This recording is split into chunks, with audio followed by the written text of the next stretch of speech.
maanta oo ay taariikhdu tahay 13 bisha September 2020 waxa madaxtooyada Jamhuuriyadda Federaalka ee Soomaaliya ku qabsoomay shirkii wada tashiga dawladda federaalka iyo dawlad goboleedyada iyo gobolka Banaadir.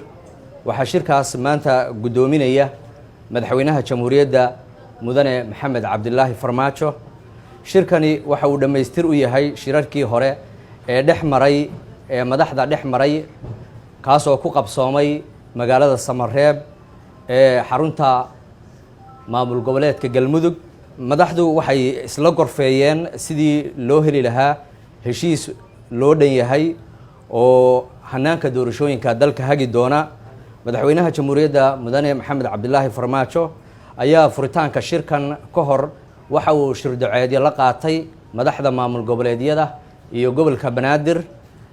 shirarkaas oo badiba lagaga wada hadlayay sidii shacabka Soomaaliyeed loogu suurtagelin lahaa xuquuqdooda dastuuriga ah, taas oo shacabka Soomaaliyeed ay doonayaan inay helaan doorasho xor ah oo xalaal ah.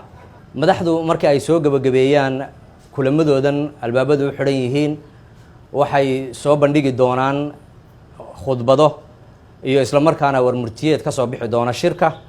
madaxtooyada Jamhuuriyadda Federaalka ee Soomaaliya waxay uga mahadnaqaysaa dhammaanba madaxda maamul goboleedyada iyo gobolka Banaadir sida habsamida leh ay uga soo qayb galeen shirkan, taas oo wada jir loogu dadaalayo sidii shirkani uu u maradhari lahaa.